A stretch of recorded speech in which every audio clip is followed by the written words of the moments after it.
듣다 보면 내공이 쌓이는 방송 2시간 철학의 돌풀 윤입니다. 네, 저희가 한 주 만에 한 주 건너뛰었다고 네. 방금 오프닝 멘트가 살짝 걸리네요.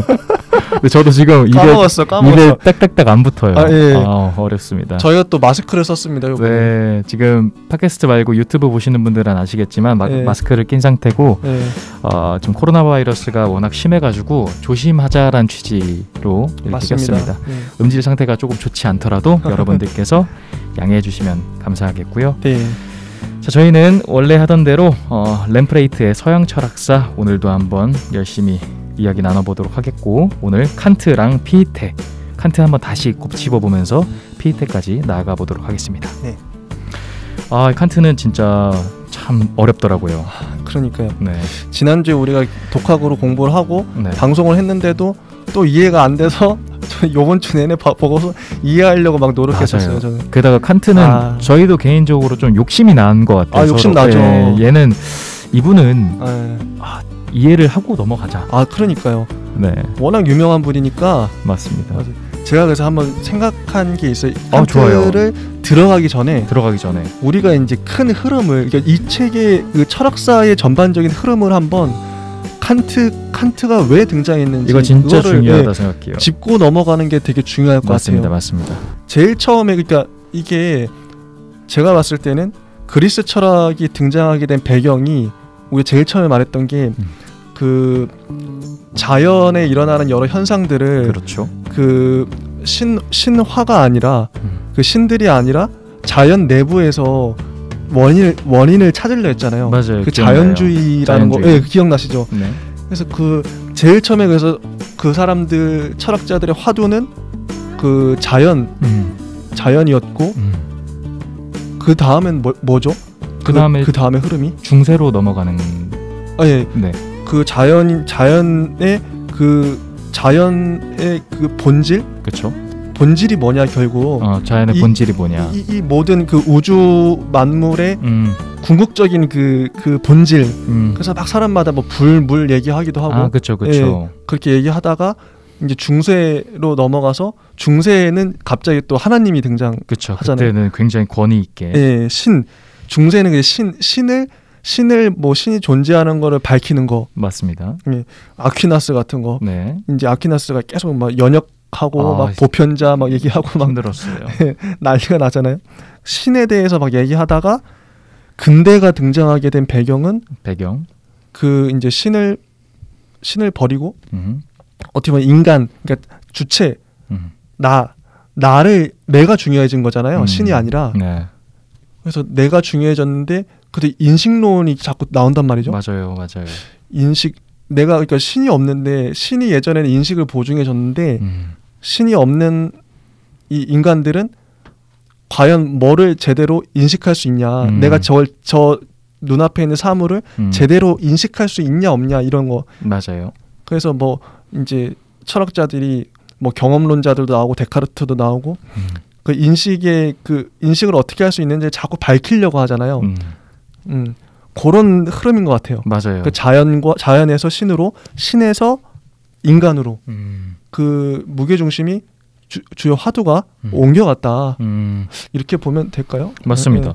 근데 이거는 좋은 취지 같은 게 그 칸트, 개인적으로 저도 이 책으로 공부해 보니까 이 책에 저는 개인적으로 흐름대로 읽는 것보다 저희가 먼저 좀 서론을 나름대로의 그 개요를 좀 설명드리는 게 나은 것 같아요. 그러니까요. 이걸 안 하면 저도 이해가 안 되더라고요. 저도 그 지난주에 이제 혼자 방송하면서도 깨닫고, 윤님이 이제 방송한 걸 봤어요. 모니터링 한다고. 그쵸.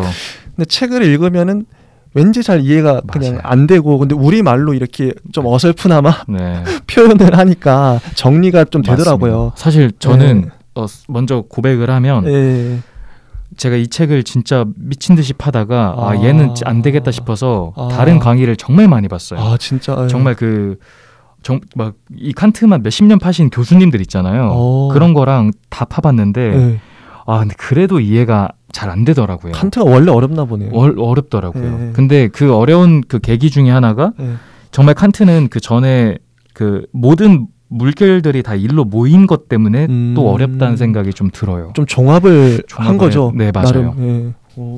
그래서 개인적으로 즉흥적으로 한번 말씀드려 보면 저희가 각자 개요를 한번 말해볼까요? 좋죠. 칸트에 대해서 각자가 정리한 칸트. 그럼 저부터 저는 짧아가지고. 예, 좋습니다. 그러니까 저는 그 생각만 딱 듭니다. 제가 공부했던 걸로만 정리를 해드리면 돌플님이 방금 잘 설명해 주신 것처럼 근대에 넘어오면서 인식론이 이제 화두가 되었잖아요. 맞아요. 나는 무엇을 알 수 있을까? 전 이게 진짜 중요한 화두라고 생각해요. 그러니까 근대에는 인식론을 가장 핵심으로 삼고 했는데 데카르트라고 하는 그 합리론자들은 객관적인 사실, 객관적 진리가 있다라고 보았고 로크를 비롯한 특히 흉이 되게 여기서 되게 영향이 많더라고요. 보니까 흉이 그래서 객관적 진리는 없다. 이렇게 박아버려요. 그래서 저희 다시 한번 곱씹어보면 그런 말이 있었잖아요. 데카르트는 본유관념이 있었잖아요. 네, 본유관념. 이건 객관적 실제가 있다라는 전제 때문에 가능했었고 근데 로크는 없었잖아요. 그래서 막 1차 성질이니 2차 성질이니 막 했었고 그 데이비드 휴먼 게다가 뭐 관념이니 인상이니 해서 그러니까 다 그냥 각자가 보는 거에 따라 달라. 객관적 실제는 없어. 다 주관적이야. 그러니까 이거는 필연이 아니고 우연이야 이렇게 했던 거죠. 그래서 이제 경험론자들은 좀 포기하게 되고 우린 알 수 없다 이렇게 됐는데 제가 경험한 바로는 칸트는 이 두 가지를 섞고 싶어 했던 것 같아요. 그래서 객관적 실제가 있다. 그리고 이 객관적 실제를 만드는 우리의 선천적인 기능이 있다. 이 두 가지를 순수 이성 비판에서 제일 다루고 싶어 하지 않았나 생각이 들어요. 뭔 말이냐면 제가 하나만 더 곁들여 보면 이 전까지는 다 용어를 사물이라고 불렀대요. 그러니까 사물. 앞에 있는 뭔가가 있으면 사물. 그러니까 이 사물이 주는 대로 우리는 이 사물이 보여주는 그게 그냥 맞다라고 다 받아들였는데 이제 칸트는 이거를 거부한 거예요. 이 사물은 대상이라고 불러야 된다. 왜냐하면 얘가 보여주는 게 사실이 아닐 경우가 많다는 거죠. 그래서 가령 저는 그 예시가 제일 좋더라고요. 이 사과를 봤을 때 인간이 봤을 때는 둥글고 빨갛겠지만 이건 만약 잠자리가 보면은 다르잖아요. 다를 수 있죠. 그렇죠. 그러니까 이거는 인간이던가 잠자리라는 각 객체가 갖고 있는 프로세스에 의해서 우리가 받아들일 수 있는 것만 받아들이는 거다. 그러겠죠. 그렇기 때문에 이거는 실제하긴 하는데 얘의 특징을 그대로 받아들인 게 아니고 자기화시켜서 받아들인 거다. 그래서 얘를 대상이라고 불러야 된다. 각자가 다 다르니까 이제 볼 때마다. 근데 마지막 하나만 더 하면 근데 사람들마다 다 인간끼리는 다 사과를 비슷하게 보잖아요. 이게 어떻게 가능하냐. 이건 또 필연적이잖아요. 이건 필연적인 거죠. 그래서 이게 선천적인 기능으로 갖고 있다. 그래서 선천적 종합 판단이라고 명명을 하면서 이 사람은 이걸 갖고 있고 우리는 객관적인 진리를 얻을 수가 있다를 말하고 싶어 했던 것 같아요. 저는 여기가 되게 핵심이었던 것 같습니다. 저는 이제 칸트 하면은 한마디로 선엄, 경험 이전에 뭔가 인간이 갖고 있는 뭔가가 있는 거야 이게. 맞아요. 그죠. 이유 나오겠지만 공간 시간이라든지 그게 우리 안에 이미 있는 거잖아요. 맞아요. 칸트는 그걸 발견했던 거죠. 그렇죠. 근데 그게 중요한 이유가 그런 이미 있는 것들이 중요한 게 선엄적 종합 판단. 그게 중요한 게 그게 이제 객관성을 어떻게 보면 진리를 담보해 주잖아요. 그죠. 그건 누구나 갖고 여기 계속 나오는 말이 보편적이고 절대적이다. 필연적이다. 근데 항상 근데 철학자들은 보편적이고 필연적인 걸 항상 찾잖아요. 그렇죠. 그걸 기반으로 해서 모든 것들을 풀어간단 말이죠. 맞습니다. 데카르트의 경우에는 보편적이고 절대적인 게 내가 생각하는 거. 내가 계속 모든 걸 의심해봤는데 내가 생각하는 것만큼은 의심할 수 없겠어. 나는 있는 거야. 본유관념. 그래서 나온 거잖아요. 그래서 맞습니다. 그런 식으로 다 풀어간단 말이죠. 맞아요. 절대적인 걸 잡아내는 게 그래서 되게 중요한 거예요. 철학자들한테는. 그래서 저는 이제 일단 뭐 들어가 볼까요? 바로 이제 이 흐름을 타고. 좋습니다. 칸트 제가 발견한 게 양력을 보면서 충격받았어요. 저는 뭐냐면 칸트는 원래 과학자였다. 이 사람이 제일 처음 쓴 책이 이거 되게 놀라운데 이 사람이 1724년생이거든요.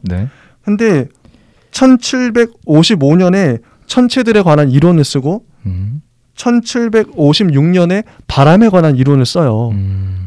이게 첫 책들이에요. 그러니까 천체는 그 우주, 그 별들을 관찰하고 또 바람을 관찰해서 이게 거의 한 이분의 나이 한 30? 그러면은 30 정도의 이 두 책을 한꺼번에 냈으니까 그 전에 한 뭐 10년이든 오랫동안 그 과학자로서의 삶을 살았던 거예요. 그리고 이제 이 이후에 25년 동안 책을 안 내다가 책을 다 한 번에 그냥 쏟아내잖아요, 이분이. 맞아요. 네, 25년 후에 철학책들을 막 낸단 말이죠. 네. 그러면 뭐냐면 원래 과학자였던 사람이 25년 동안 철학에 좀 관심을 가진 거예요. 스피노자의 말을 빌리면 스피노자는 그 물질의 그 이론을 알면 우리 관념, 그러니까 정신적인 것들도 다 꿰뚫을 수 있다. 왜냐면 그 이론이 다 똑같으니까. 칸트는 제 추측으로는 그런 것 같아요. 바람과 별들을 연구하다 보니까 이게 좀 형이상학, 뭔가 철학적인 쪽에 좀 관심이 간 것 같아요. 이런 자연물을 넘어서 어떤 법칙적인 거, 자연 법칙이나 그래서 이런 거에 관심을 갖다 보니까 철학자로 자연스럽게 넘어간 것 같아요. 그래서 칸트는 원래 과학자였던 사람이 철학을 해서 쏟아낸 이론들이 칸트의 철학 서적들인 거죠. 저는 근데 거기서 하나만 좀 짚어보면 예, 그 1770 처음에 나오는 게 1770년에 논리학과 형이사학 교수가 되었다 뭐 이런 거 나오고 그 이후에 이제 천체들 뭐 바람 나오는데 저는 개인적으로 이게 들어보니까 칸트가 뉴턴의 영향을 엄청 받았다고 해요. 근데 칸트가 과학자일까 이거는 잘 모르겠어요. 그러니까 뉴턴을 과학자라고 부를 수 있는 거는 실험 관찰을 통해서 얻어냈잖아요. 네. 그래서 이거는 과학자라고 부를 수 있는 정말 우리의 그 뭐라 했죠? 귀납적인 거를 한 거죠. 네. 데카르트를 저희가 과학자라고 못 보고 철학자라고 보는 게 그 약간 결이 좀 다르잖아요. 제 생각에는 과학에 엄청나게 많은 관심을 가졌던 거는 사실인데 맞아요. 과학자였을까? 그러니까 엄밀히 말해서 과학자, 우리가 생각하는 과학자 아닐 수도 있어요. 근데 과학적인 마인드는 분명히 가지고 있었어요. 정말 99%. 네. 그건 맞아요. 과학을 항상 옹호했고 맞아요. 그때 당시에 과학이 최고의 학문이다. 철학자들의 수준이 그때는 좀 과학보단 못했잖아요. 항상 모든 철학자들도 과학의 성과를 바탕으로 철학을 했을 정도였으니까 그렇죠. 지금도 물론 철학을 하려면 과학 분야를 알아야죠. 맞아요. 뇌과학이나 그런 걸 알아야 맞아요. 철학을 이론을 거기에 접목시킬 수 있으니까. 맞습니다. 그래서 이런 맥락에서 칸트는 과학을 되게 좀 열망했고 확실합니다. 예, 갈망했던 되게 존경했던 사람으로서 두 가지를 이제 그 선대 철학자들을 비판하는 거예요. 데카르트는 당신은 너무 개인적인 사변에 빠져 있었어. 너무 자기 그 관념 노름에 빠져 있던 거죠. 근데 그런 경향이 있는 것 같아요, 데카르트가. 예. 그리고 두 번째로 그 경험론자들. 로크. 예, 경험론자들은 지식의 본성이 아니라 지식의 기원에만 너무 막 집착을 했다. 이 지식이 도대체 어디서부터 오는 거야? 막 이런 식으로. 근데 그거는 중요한 게 아니라 그 기원 이전에 본성을 알아야 된다. 이런 식으로 비판했던 거예요. 근데 저는 이거 보면서 진짜 문제 설정을 잘한다. 칸트는 되게 영리했던 사람 같아요. 일단은 연구를 하기 전에 문제 설정을 제대로 하고 제대로 짚고 넘어가요. 이게 문제야 이렇게. 근데 이 논리, 이 맥락이 맞거든요. 개인적 사변도 아니고 지식의 기원도 아니고 지식의 본성을 밝히는데 그래서 이제 드디어 나오잖아요. 분석 판단과 종합 판단이 나와요. 여기가 진짜 어려울 거예요. 네. 이런 맥락에서 근데 이게 말로는 맞아, 말로는 좀 쉽지 않아요. 그러니까 분석 판단은 뭐냐면 그 주어 수로가 있어요. 주어 수로. 나는 소년이다 할 때 나는 주어고 소년은 수로잖아요. 그죠. 그러니까 주어 안에 수로가 들어있으면 분석 판단. 주어를 막 나눠보면은 주어를 분석해서 나오는 말들이 이제 그쵸. 수로가 되면 이게 분석 판단이 돼요. 이거는 각자 한번 그 해석을 한번 해보죠. 그러니까 돌플님 스타일로도 해보고 저도 한번 해볼게요. 좋아요. 네. 서로 깨달은 게 다를 수 있으니까. 맞아요. 저는 어떻게 이 분석 판단을 어떻게 받아들였냐면 주어를 막 쪼개면 주어를 계속 고심하다 보면 예를 들어 사람이란 단어를 계속 생각하고 이건 데카르트적이에요. 그래서 맞아요. 데카르트는 나를 나의 생각을 자꾸 고민하다 보니까 그래서 결국에 이제 나는 생각하는구나, 내가 존재하는구나 이런 결론에 간 거예요. 분석 판단은 주어를 계속 분석하면 된다. 네. 거기서 나오는 그 판단이고 그다음에 종합 판단은 뭐냐면 주어를 아무리 분석해도 수어가 주어에서 안 나와요. 맞아요. 안 나와요. 이건 경험론자들의 케이스예요. 그죠. 네. 그래서 수어를 어디서 그래 주어를 분석해도 수어가 안 나오니까 외부에서 끌어와야 돼요. 그 경험들을. 그죠. 네. 외부에서 끌어오는 게 종합 판단이에요. 어떻게 보면 되게 간단하죠. 간단해요. 네. 유님 어떻게 생각하세요? 저는 진짜 한번 쉽게 표현해 보면 예. 이거 맞고 예. 저는 분석 판단은 쉽게 말하면 사전이던가 교과서에 들어갈 수 있는 내용들이다. 그러면은 분석 판단이라고 볼 수 있다. 사전? 네. 그리고 그게 아니고 우리가 직접 체험을 해서 직접 취조를 해서 알아봐야 된다. 이러면 종합 판단이라고 그것도 맞네요. 예를 들어 맞아요. 정말 제일 많이 쓰는 명제인데 총각은 남자다. 그 총각이라는 주어는 수러라는 남자가 있잖아요. 근데 얘네 둘은 사실 같은 맥락이거든요. 그러니까 이 수러가 남자라는 수러가 주어라는 총각을 꾸며줄 뿐이잖아요. 같은 맥락이에요. 총각은 남자다라는 그런 말은 명제로서 그러니까 논리학적으로 맞잖아요. 그래서 이거는 백과사전에 실을 수 있어요. 총각은 남자다. 근데 유는 총각이다. 이거는 백과사전에 못 실어요. 제가 결혼을 했는지 안 했는지 취조해야 되잖아요. 맞아요. 그건 경험을 해야 되잖아요. 그건 그렇죠. 사전에 실릴 수가 그거는 없죠. 종합 판단이 될 수 있다는 거죠. 이거 정확하네. 이렇게 쉽게 저는 그렇게 생각이 들더라고요. 정확하네. 네. 종합 판단은 그래서 경험을 해야 된다. 그래서 쉽게 생각하면 이런 거죠. 자동차는 바퀴가 4개다라고 하면은 할 수는 있어요. 그러니까 그 사전에 담을 수는 있죠. 근데 만약에 저 차는 길동이 거다. 이걸 하려면 저 차가 길동이 건지 아닌지 길동이한테 직접 물어봐야 되잖아요. 그러니까 얘는 백과사전에 절대 못 담잖아요. 교과서에도 못 담고. 맞아요. 저는 그렇게 좀 쉽게 표현을 한번 해보고 싶습니다. 야, 이게 그래서 분석 판단과 종합 판단을 칸트가 일부러 나눴어요. 진짜 잘 나눴어요. 이게 저는 이 지점에서 뭘 보냐면 칸트의 영민함을 보는데 철학자들이 어떤 자기 주장을 하기 위해서 자기의 어떤 생각의 맥락을 이제 주장하기 위해서 어떤 이론을 세우는데 저는 어떤 질문을 던졌냐면 칸트가 이걸 왜 나눴을까? 결국에 이 사람의 그 포인트는 분석 판단이 아니라 과학은 종합 판단에서 나온다 이런 얘기를 하잖아요. 맞아요. 네. 이 얘기 하려고 이 단어를 만들고 이렇게 막 설명을 한 거야, 이 사람은. 전 맥락이 이해되더라고요. 근데 분석 판단은 일단은 넘어가고 그거는 분석 판단 자체는 어떤 인간의 지식을 늘려주진 않아요. 근데 이미 우리가 알고 있는 걸 그냥. 예. 그래서 그거는 중요한 게 아니고 칸트한테는 또 과학적으로는 종합 판단이 중요한데 그 종합 판단 중에서 선험적 종합 판단이 나와요. 맞아요. 그게 과학인 거죠. 이게 선험적이라는 건 선천적인 것들. 선천적이죠. 네. 네. 선천적 종합 판단 일단 예를 들어볼게요. 얘가 여기 책에 나와 있는 것들이 이런 거예요. 어떤 사건이든지 사건마다 원인이 있다. 그리고 물리적 세계에 있어서 물질의 양은 언제나 같다. 물리적 세계 안에 모든 운동에 있어서 작용과 반작용은 그 운동량이 같다. 직선은 두 점 사이의 최단 거리이다. 이런 판단들, 수학적인 판단들, 이게 선천적 종합 판단, 선험적 종합 판단이래요. 근데 윤님은 혹시 이 부분에서 그러니까, 이해 가시나요? 이거는 근데 사실 저는 이 책을 보면서 너무 어렵게 써놨어요. 어렵긴 하죠. 이게 되게 전 이해하려고 노력하는데 어렵더라고요. 저도 진짜 얘 때문에 일주일 넘게 걸렸는데 근데 이거 되게 쉬운 말이에요. 지금 하나만 예시를 들어보면 좋습니다.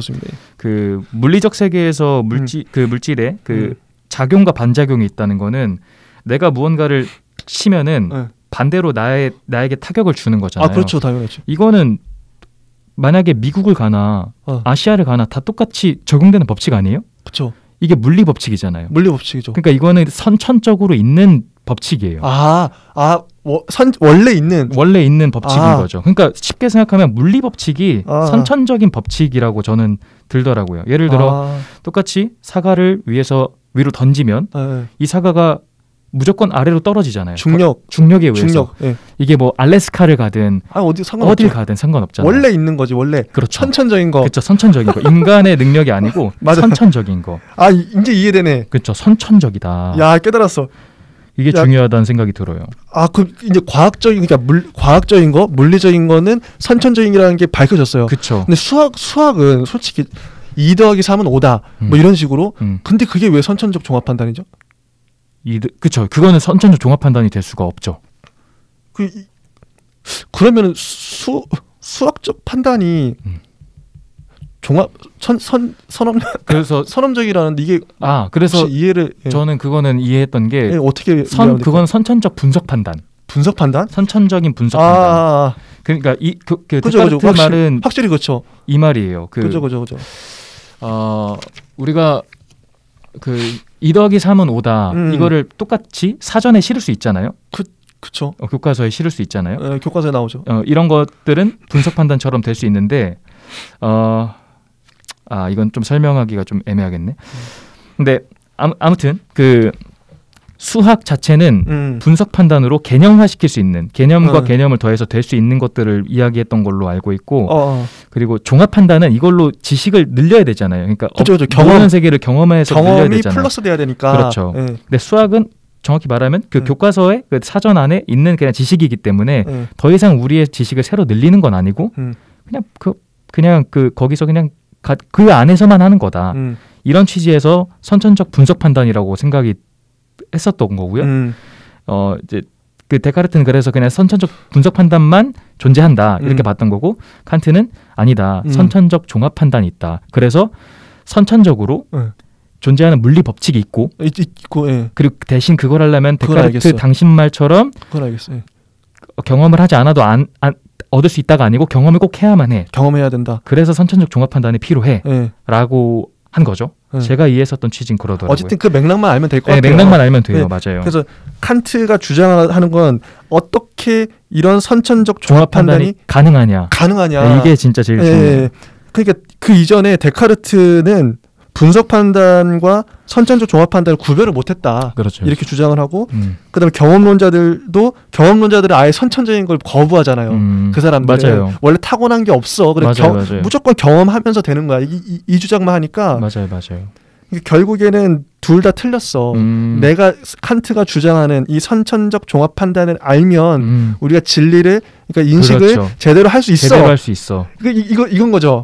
그렇죠. 이제 뭔가 이해가 되네. 맞아요. 그게 제일 중요한 것 같아요. 맞아요. 여기까지 왔어요. 우리 결국 왔어. 맞습니다. 그다음 넘어가 보자 한번. 네. 좋다. 뭔가 느낌이 좋아요.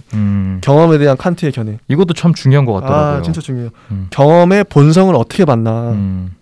경험은 이게 좀 경험 모든 지식은 경험과 함께 시작한다. 그렇죠. 그런데 모든 지식이 경험으로부터 시작하진 않는다. 그렇죠. 이게 알고 보면 되게 쉬운 말이거든요. 되게 쉬운 말이에요. 우리는 개념을 아니까 쉬운데 읽을 때는 이 문장에 딱 나오면 도대체 말장난하는 건가? 이게 되게 일단 그랬단 말이죠. 이것도 제가 한 번만 표현해 보면 경험과 함께 지식이 모든 지식이 경험과 함께 시작을 한다. 그런데 모든 지식이 경험으로부터 생기는 건 아니다. 이게 뭔 말이냐면 그 사과가 위로 던지면 다시 떨어진다. 이거는 우리가 이 지식을 만약 몰랐던 상태였어요. 그러니까 아이가 있어요. 한 번도 사과를 위로 안 던져봤어. 그럼 모르잖아요. 그러니까 근데 걔가 이 물리 법칙을 알려면 던져봐야 돼요. 그래서 5살이 됐을 때 던져봤어. 경험. 그럼 경험을 통해서 알게 됐잖아요. 근데 이 아이보다 물리 법칙이 원래 먼저 존재했잖아요. 그렇죠. 선험적인 거죠. 이 아이 때문에 생긴 건 아니잖아요. 근데 선험적인 거죠, 그거는. 그래서 마찬가지로 우리의 지식은 경험을 통해서 경험과 함께 시작된다. 경험을 통해서 시작된다. 근데 경험으로 생기는 건 아니다. 원래 있는 거다. 물리 법칙은. 경험 그 단일한 그 순간적인 경험으로부터 생긴 게 아니라 원래부터 있던 거죠. 왔던 거다. 그렇죠. 맞는 말이네. 쉽게 표현하면 전 한 가지만 표현하면 맞는 말이에요. 발견이랑 발명이랑 다른 것 같아요. 그러니까 그 아이가 발견한 거잖아요. 그냥. 발견한 거. 발명한 건 아니잖아요. 발견이죠. 발견이죠. 아니 원래 있던 건데. 있었던 법칙이니까. 발견한 거지 그거는. 발명한 건 아니니까. 이런 식인 것 같아요. 맞아요. 정확하게 이해됐습니다. 네. 그 494쪽이 이 칸트가 생각한 경험의 두 가지 중요한 특징이 나와요. 맞아요. 첫째가 그거래요. 경험이 우리는 이제 좀 어떻게 보면 경험이 것이 단순하고 거기서 이제 뭐 경험을 정리한다 이렇게 생각할 수도 있지만 그게 아니라 경험이 원래 생길 때 되게 고도로 복잡하게 얽힌 조직체래요. 복잡하다. 되게 복잡한 우리가 경험을 떠올려 보면 되게 그 시각, 청각, 촉각 그 다양한 정보들이 무수히 많이 지금도 그렇죠. 많이 들어오잖아요. 맞아요. 얼마나 복잡하겠어요. 맞아요. 그 중에서 경험은 몇 가지 특별한 것들을 선정하는 것뿐이다. 우리가 주의를 기울임으로써 이 모든 것들을 우리가 다 기억하진 않잖아요. 100% 기억하진 않잖아요. 그렇죠. 근데 몇 가지 그 사람의 말이라든지 그때 했던 말 아니면 맡았던 냄새 이런 것만 기억한단 말이죠. 나중에는 경험이 복잡하다는 거죠. 네, 복잡한데 선택적으로. 근데 이 선택하는 건 그렇죠. 이제 나중에 나오지만 이 선택하는 건 결국 이제 정신, 맞아요. 주체가 의도적으로 선택을 하는 거잖아요. 그 나중에. 역시도 선천적 종합 판단이에요. 좀 이따 나올 거예요. 맞아요. 경험의 두 번째 특징은 수동적인 정신에게 주어진 게 아니다. 내가 수동적으로 저걸 받아들이는 게 아니다. 자칫 생각하면은 나는 그냥 있는데 경험들이 막 쏟아져 들어오는 것처럼 생각할 수도 있잖아요. 근데 그게 아니라 이 정신 자체가 나의 주체 자체가 능동적으로 이 모든 경험들을 그렇죠. 조합하고 있다. 받아들이고 있다. 이렇게 보면 되겠죠? 맞아요. 저는 하나만 더 설명해 보면 좋습니다. 로크 경험론자들도 이 경험을 좀 중요하게 생각했지만 그 가치를 좀 낮게 봤다는 생각이 들어요. 그러니까 예를 들어 이 사과라는 사물을 받아들이고 네. 저희가 1차 성질이니 2차 성질이니 통해서 관념으로 만들었잖아요. 네. 그러니까 여기서 이 정신이 더 중요한 거예요. 따지면 로크 입장에서도. 맞아. 근데 칸트는 부정하는 것 같아요. 네. 아니다. 이미 경험 때부터 말씀하셨던 것처럼 엄청나게 많은 취사 선택을 했기 때문에 취사 선택. 얘가 그 약간 컨트롤 타워가 아니고 얘도 컨트롤 타워고 얘도 컨트롤 타워고 같이 움직이는 거다. 약간 이런 개념인 것 같아요. 같이 그러니까 쿵짝이 맞는 거죠. 그렇죠. 사물과 내가 같이 이렇게 호응하면서. 그쵸. 그러니까 정신의 재료가 아니고 얘도 여기서도 필터링이 돌아가는 애고 여기도 돌아가는 애기 때문에 둘 다 중요하다. 그래서 그 문장이 정리된 게 나오는데 경험은 정신에 들어오는 소재적 요소들과 정신이 부여하는 형식적 요소들의 합동 소산이다. 이게 정확한 말이죠. 그치, 이 얘기를 해주신 거죠. 그렇죠. 그러니까 경험이라는 건 우리가 이 물체들 사물 대상이 우리한테 막 들어오는 것들이 있고 소재적으로 네. 들어오기도 하고 또 내가 자료들이 들어온다 생각하면 될 것 같아요. 자료가 들어오고 그다음에 정신 내가 주체가 형식적으로 그거를 또 필터링해서 받아들이기도 한다. 그렇죠. 상호적으로. 그렇죠. 파트너예요. 근데 이 문장이 진짜 경험에 있어서는 맞는 것 같아요. 맞아요. 맞는 것 같아요. 절대적으로. 경험을 되게 더 높게 만들어준 것 같아요. 그죠. 그래서 맨 아래쪽에 보면 정신은 자기가 지각하고 인식하는 세계를 어느 정도까지는 구성한다. 전 이 문장이 정신이 세계를 구성한대요. 구성한다. 그래서 이제 철학에 있어서 코페르니쿠스적 전환 한번 넘어가 볼까요? 좋습니다. 코페르니쿠스가 그냥 간단하죠. 그 전에는 사람들이 지구가 우주의 중심에 있고 해나 달 모든 별들이 지구 중심을 돌잖아요. 막. 그렇죠. 그런 우주론을 생각했는데 근데 실제로 옛날 사람들이 그랬던 것도 이해가 가요. 왜냐하면 우리가 봤을 때는 저기 돌고 있거든. 맞아요, 해가 맞아요. 실제로 돌잖아요. 맞아요. 근데 우주에 나가서 보니까 또 다르지만. 맞아요. 근데 그걸 코페르니쿠스는 깼잖아요. 그렇죠. 지구가 중심이 아니라 해가 우리 은하계에선 해가 중심이다. 네, 해 주위를 지구와 이렇게 돈다 행성들이.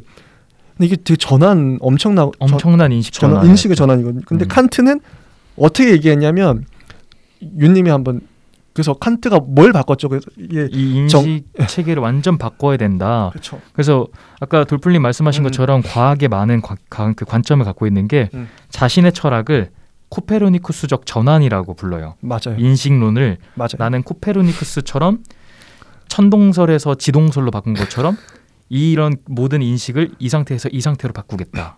이렇게 됩니다. 그래서 그러니까 두 주체를 한번 생각해 볼게요. 정신, 내가 사물을 인식하는 정신은 관념 이렇게 얘기할 수 있을 것 같고 정신이 있고 일단 그다음에 밖에 있는 대상, 사물들, 물체들이 있어요. 맞아요. 그 이제는 어떻게 봤냐면 모든 철학자들 사람들이 중심에 누가 있지? 중심에 그 대상이 있어요.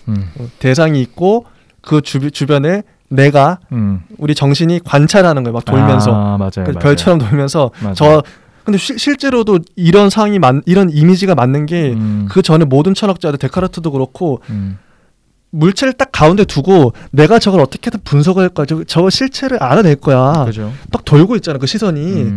실제 맞더라고 이게. 나는 저걸 분석하고 싶어. 근데 제대로 분석해내는 사람이 없잖아요. 계속 추측하고 그래서 결국에는 뭐 저쪽 포기한 사람도 있고 어쨌든 그런데 물질이 가운데 있고 정신이 막 돌아요. 원래는. 근데 이거를 칸트가 뒤집어 버렸어요. 그게 아니다. 니들이 잘못 생각했다. 그러면 주체, 우리 자아가 정신이 이제 그 해처럼 가운데 있고 사물들이 도는 거예요, 주변을. 내가 저걸 굳이 깨달으려 하지 않아도 이건 뭐냐면 이 어떻게 바뀌냐면 정신이 가운데 있잖아요. 그러면은 만약에 달이 이제 지구를 달이 돌잖아요. 네. 달이 뜰 때만 보이잖아요. 해가 뜰 때만 보이잖아요. 그것처럼 정신이 가운데 있으면 어떻게 되냐면 물체가 나한테 정신이 지각할 때만 보이는 거예요. 정신이 저기에 집중할 때만 보이는 거예요. 근데 실제로 우리 경험을 돌이켜보면 내가 특정한 사물을 볼 때만 그 사물이 클로즈업해서 보이잖아요. 그죠. 그 사물의 의미, 그 사물의 시각적인, 청각적인 여러 자료들이 내가 주의를 집중할 때만 들어오거든요. 근데 칸트의 이 말이 경험적으로는 더 타당하다 생각을 해요. 굉장히 재밌는 이론이에요. 그죠. 저는 깜짝 놀랐어요. 이거 진짜 이해하는데 진짜 오래 걸렸던 것 같아요. 그러니까 좀 쉽게 생각하면 예, 한번 얘기해 주세요. 이 사물과 대상이 다른 게 자, 다시 한번 정리하면 사물이라는 거는 그대로 존재해야 돼요. 그러니까 우리는 사과를 빨갛고 동그란 그 모양 생각해 보세요. 이렇게 사물이라고 부르기 때문에 지구 어딜 가나 사과가 그렇게 생겼을 거라고 생각하잖아요. 맞아요. 근데 이 단어를 대상으로 바꾸게 되면은 우리가 보기 전까지는 그 물체가 아니에요.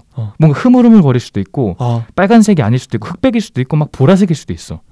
근데 우리는 그냥 그렇게 인식하는 거예요. 예. 대상이 된 순간. 아까 말했지만 다른 동물들이던가 다른 짐승들이 보면은 이 사과는 또 다른 대상이 돼요. 그러니까 다른 사물의 모습으로 바뀌어요. 이 인식 체계를 완전히 반대로 바뀌어버렸다. 반대로 바꿨다. 이게 진짜 중요한 것 같아요. 원래는 아까 말했던 것처럼 예전처럼 이 사물은 딱 존재하는 거야. 이렇게 생각했는데 그래 존재하는 건 맞지만 얘가 보이는 이 이미지들, 얘가 주는 나의 특징들이 내가 바라봤기 때문에 맞아요. 내가 얘를 바라봤기 때문에 들어온 거지 원래 이거라고는 장담 못해. 맞아요. 이게 대상의 전환이 가장 큰 것 같아요. 그러니까 사물이 주체가 아니라 정신이 주체가 돼버린 거예요. 그렇죠. 정신이 그러니까 경험이 대상은 정신의 선험적 요구 조건들에 순응하지 않으면 안 된다. 뭐 이런 식으로 요구 조건. 정신이 갖고 있는 선험적인 조건들, 선천적인 조건들이 있대. 이제 막 책에 나올 거예요. 이제 선천적인 조건들이 있는데 그 조건에 대상이 순응을 해야 대상이 그러니까 그 조건에 맞아 떨어져야 우리가 인식을 할 수 있는 거예요. 맞아요. 필터링 우리가 필터링의 주체인 거예요. 그렇죠. 저것들이 경험이 인식을 위한 재료가 아니라 경험 자체가 인식의 한 양식이다. 우리가 그냥 경험해 버리는 거다. 경험은 그래서 필연성과 보편성이 중요하다. 이게 어떻게 보면 필연성과 보편적인 게 선험적인 거겠죠. 그렇죠.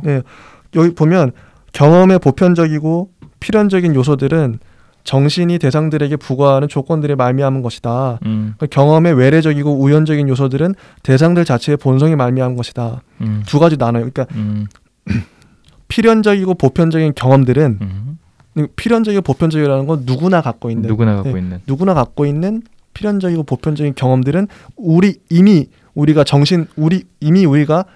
갖고 있었던 선험적인 조건들에 의해서 우리 정신이란 우리 주체가 대상에게 부과하는 것이고 조건들이고 반대로 필연적이고 절대적인 거 말고 외래적이고 우연적인 거 그런 것들은 대상들 자체의 본성을 우리가 본다. 이 말도 맞더라고요. 맞아요. 그죠? 칸트가 관심을 갖는 건 우연적인 요소가 아니라 이제 필연적이고 보편적인 거. 다른 말로 하면 선험적 종합 판단을 알면 우리가 진리를 인식을 그렇죠. 할 수 있는 거예요. 그러니까 제대로 말했던 객관적 실제가 존재하냐 네. 그거를 해석할 수가 있게 되죠. 맞아. 이게 철학의 목표죠. 어떻게 보면 객관적인 걸 판단하는 거니까. 이제 순수 이성 비판의 구조 드디어 이제 칸트의 주저 들어갑니다. 맞습니다. 네. 여기 감성, 오성, 이성 세 가지 나오죠. 네. 근데 감성은 제가 이해한 거는 네. 감성은 감관이다. 감관. 뭐 시각, 청각 이게 감성인 거예요. 맞아요. 근데 오성과 이성이 나뉘는데 오성이 뭐냐? 오성이 뭐죠? 제가 이해한 바로 한번 말씀드려도 될까요? 예. 이게 저도 제가 그래서 이 책만 보고는 이해가 안 됐는데 항상 그러더라고요. 우리가 흔히 말하는 지성 있죠. 지성이 오성이에요. 칸트는 그걸로 썼다 하더라고요. 그 독일어 번역 때도 오성과 지성은 같은 개념으로 썼다고 들었습니다. 그러니까 이성은 뭐냐? 그러니까요. 이거보다 훨씬 더 넘는 차원이에요. 더 깊은? 그렇죠. 그리고 더 깊어서 표현하기는 뭐 추리 능력이라고 하는데 이걸 넘어서서 나오지만 이념 있죠. 그러니까 신에 대한 걸로 연결할 수 있고 내가 나를 초월해서 볼 수 있는 능력 이런 거는 이성이에요. 진짜 큰 능력. 그러니까 그러네. 막 초월적이고 형이상학까지 가능한 능력이 이성이고 지성은 그냥 우리 말 그대로 정신에서 하는 어느 정도 그냥 우리 정신적으로 생각하는 정도 있잖아요. 그냥 판단 정도. 모든 판단. 네. 그리고 감성은 감관 맞고 그러더라고요.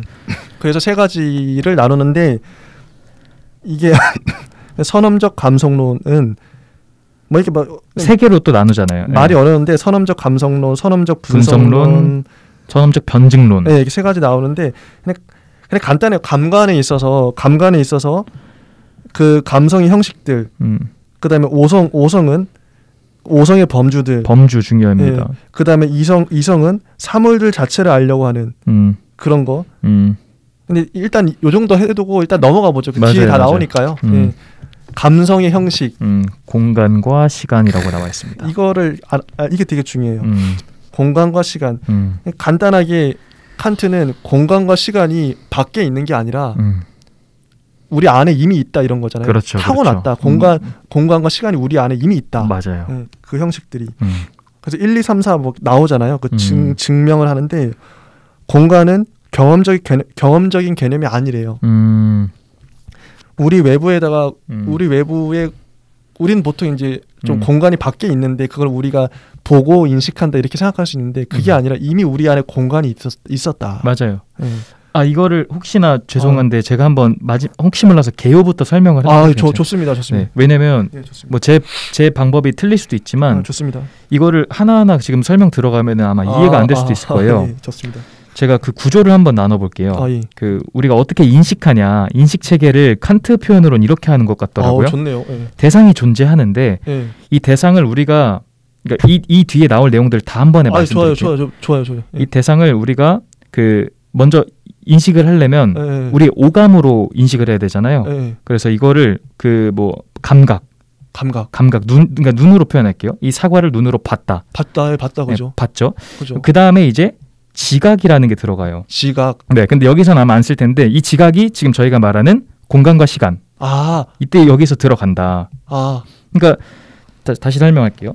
사과가 눈에 오게 만들려면 얘가 나한테 오잖아요. 맞아요. 이 눈으로 받아들이면 눈 안으로 들어온 거잖아요. 네, 들어왔죠, 사과가. 이때부터는 여기서 이제 내 필터링으로 걸치는 거잖아요. 뇌로. 네, 이제 내 방식대로. 내 방식대로. 그럼 이제 눈 너머에 지각이라는 그 능력이 하나가 있는데 여기에 그 공간과 시간을 이때 분석한다. 이때 내가 이 세팅 기능이 있다라는 거예요. 그러니까 이 사과는 그 공간에 위치해야 되니까. 그렇죠. 그리고 내가 그 표상을 그리려면 공간을 그려야 되잖아요. 공간을 그려놔야 스케치북을 그려놔야 되잖아요. 네. 그리고 그리려면 시간이 필요하거든요. 이렇게 시간이 필요해요. 시간과 공간이 필요하다. 그렇죠. 이건 지각의 능력이다. 그 다음에 이제 이거를 여기 안 나오는 내용은 넘어가고요. 그 다음에 이제 지성에서 그 지성의 내용과 형식이라는 게 있는데 말씀만 드리면 이 처음에 사과를 있는 그대로 동그란 모양으로 오는 게 아니고 한 4등분 정도로 자료를 받았다 칠게요. 네. 우리가 공간 시간에서 4등분 정도로 받았어요. 그럼 지성에서 그거를 연결시켜요. 얘를 한 가지로 연결시켜요. 그러니까 이 사과 모양으로 스케치해서 만들어요. 분절된 그쵸. 이미지들을 그쵸. 하나로 저걸 하나의 사물로 인식해야 되니까. 그렇죠. 그럼 근데 이때까지는 지금 여기까지 이미지를 다 그렸잖아요. 근데 내가 여기까지는 개념으로 말을 할 수가 없는 단계예요. 이게 개념으로? 뭐다라고 말을 못해요. 이때 범주가 들어가요. 이때 지성의 범주에서 이거는 뭐 단일성이니 무슨 형식이니 해가지고 이거를 마지막 필터링을 거치면 마지막 판단을 해서 사과는 그 이미지를 그린 거에서 범주로 넘어가서 이제 개념을 말할 수가 있어요. 빨갛다, 둥글다, 매끈하다. 이 빨갛다, 매끈하다, 둥글다라는 말을 할 수 있는 거는 범주 때문에 가능한 거고, 와 미쳤다. 사과의 그림을 그릴 수 있는 거는 감각과 지각 때문에 가능하다. 아니 이거 책을 읽어보면 이거 다 따로따로 돼 있어서 도대체 진짜 엄청 어려워요. 근데 이게 하나로 연결이 되네요. 하나로 연결이 돼요. 그래서 감각 지각을 감성이라 하는 거고, 지성의 내용과 형식을 지성, 오성, 지성이라 하는데 이 둘 다 있어야 된다는 거죠. 맞아요. 감각은 이미지를 그려주는 이 이미지를 그려줬을 때 우리가 예를 들어 자동차를 보면 자동차는 네모나타, 맞아요. 동그란 그 바퀴가 있다. 이거는 개념이잖아요. 그러니까 이미지를 떠올리면서 개념을 우리가 말로 서술한 거잖아요. 이 서술할 수 있는 거는 지성의 역할인 거예요. 이거를 알고 돌풀님의 설명을 들으면 훨씬 이해되실 거예요. 정말. 야, 뭔가 딱 정리가 되는데요. 너무너무 어렵더라고요. 이거를 램프레이트가 이것까지는 말을 안 해줬어요. 그건 진짜 우리가 맞아요. 저 사물을 어떻게 인식하는지 그 과정을 진짜 말해주니까 맞아요. 이해가 되네요. 저는 그게 제가 되게 바보여서 이걸 이해를 못하겠더라고요. 이 책만 봐가지고는 뭔가 막 부족해요. 맞아요. 근데 이 다음에 이제 돌풀님이 말씀하시는 공간 시간을 설명해 주실 텐데 그러면은 엄청 이게 이 말이구나 이해가 좀 되실 거예요. 그 다음 내용들도 마찬가지고.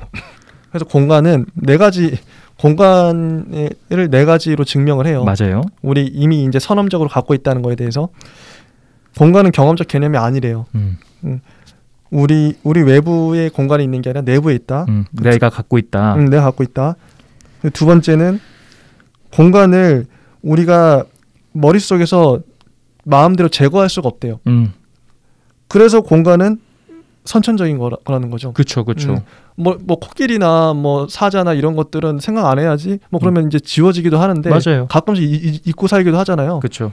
근데 공간만큼은 못 지우죠. 어떤 사람이든 간에 공간에 대한 그 선험적인 형식만큼 갖고 있다 이런 거잖아요. 뭐 예를 들어 여러분들 지금 상상했을 때 배 하나 그려보시고 사과 하나 그려보시고 수박 하나 그려보세요. 배 그 머릿속에 배 삭제해보세요. 삭제되죠. 사과 삭제해보세요. 수박 삭제해보세요. 그 다음에 그 공간을 삭제해보세요. 공간은 항상 있어요. 그래서 안 된다는 거죠. 맞아요. 그래서 이건 있을 수밖에 없다라는 거예요. 공간은 또 어느 경우에든 우리가 어떤 상상을 하든 공간은 있지 않아요. 기본 세팅. 기본 세팅으로 있어요. 스케치북 기본. 사과 뭐 안 없어진다 이런 얘기 하실 수 있는데 사과 우리가 24시간 내내 사과를 상상할 수는 없잖아요. 맞아요. 그 얘기 없앨려면 없앨 수 있으니까. 그러니까 항상 절대적으로 있는 건 공간과 시간이다. 맞아요. 세 번째는 공간은 하나다. 공간이 이제 여러 부분으로 우리가 지각은 하지만 그러니까 공간이 나눠질 수는 있어요. 우리가 요 파트만 보고 요 파트만 보고 그런데 그 모든 것을 포괄하는 하나의 공간은 우리 안에 들어있다. 공간 딱 하나다. 공간이 다 연결돼 있잖아요. 그쵸. 결국 우주라는 공간이. 근데 그게 우리 안에 이미 들어있다는 거예요. 맞아요. 그리고 네 번째는 그 하나의 무한한 전체로서 우리의 의식 속에 나타난다. 근데 이 무한한 전체를 경험은 줄 수가 없대요. 경험만으로는. 그렇죠. 계속 경험과 비교를 하는 거야. 이게 우리 선험적인 공간의 형식과 경험은 무한한 걸 줄 수 없어. 경험은 공간을 따로따로밖에 볼 수 없어. 그래서 공간은 우리 안에 무한해야 되고 하나의 덩어리로 있어야 되고 지울 수 없고 원래 있어야 돼. 이런 증명을 한 거죠. 진짜 증명을 한 거예요. 근데 이 말이 맞더라고요. 이게 시간도 똑같아요. 시간도 이 네 가지랑 같아서 시간을 굳이 설명 안 드려도 될 것 같아요. 맞아요. 똑같대요. 네, 똑같대요. 저는 근데 실제로 지금 21세기의 과학자들도 이렇게 볼까 싶어요. 저도 그거 진짜 궁금해요. 궁금하죠. 그죠? 공간과 시간이 진짜 우리 안에 있어? 저는 개인적으로 칸트 후유증이라고 보는 게 이걸 배운 이후로 자꾸 다른 걸 보면 내 인식 체계를 막 이렇게 계산하게 돼요. 내가 저걸 뭘로 보고 있을까? 맞아요. 진짜 좀 궁금해요. 이 사람 되게 천재 같아요. 이걸 진짜 어떻게 대단한 것 같아요. 어떻게 깨달았지? 그러니까 이 정도의 업적으로 남구나 싶은 게 저 좀 충격받았어요. 공부하면서. 이게 되게 충격적인 사실이거든요. 공간이 이미 우리 안에 있구나. 그러니까요. 대단한 겁니다. 진짜. 그리고 뭐 넘어갈까요? 네, 넘어가도 될 것 같아요. 이게 이제 요거 공간과 시간은 이미 우리 안에 있다. 요 정도. 네. 그다음에 두 번째 범주의 영역. 그렇죠. 이제부터 다시 설명드리면 대상이 있었고 내 오감인 이 오감이 감각이에요. 감각으로 들어왔고 지각을 통해서 공간 시간 나눴죠. 이 다음부터 파트는 이제 지성의 역할입니다. 이 범주는 지성의 파트예요. 지성에서 어떻게 범주를 나눌 수 있는가 이렇게 생각하시면 됩니다. 그래서 이 아까는 이제 감관이었고 이제 오성에서 범주를 12개로 나눈대요. 맞아요. 근데 12개 중에서 3가지만 이제 램프트가 설명을 합니다. 써놨어요. 바로 이제 설명 들어가면 실체성의 범주. 이거는 공간의 형식과 결부되어 있다. 근데 이게 뭐냐면 제가 한번 간단하게 설명해 볼게요. 사과가 있잖아요. 네. 공간 안에 사과가 있는데 그게 계속 사과가 있다는 거예요. 여기는 어떤 이 말인데 결국 이 말인데 사과가 어쨌든 계속 그 공간 안에 사과가 그 위치를 점유하고 있는 거예요. 영속적인 요소가 항존한다는 원리다. 뭐 이런 식으로 자연 안의 모든 변화를 통하여 그 양이 늘지도 줄지도 않는 하나의 영속적인 요소가 항존한다는 원리다. 영속이 없으면 변화가 참으로 변화할 수 없다. 뭐 이런 식으로 나와요. 그러니까 예를 들어 이제 아까 사과. 네. 사과가 계속 존재해야 돼요. 거기 있다가 없어지면 안 되잖아요. 그렇죠.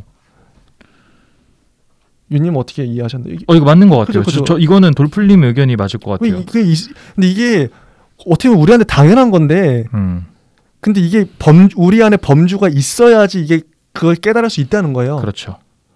자전거가 있어. 아니면 버스가 있어.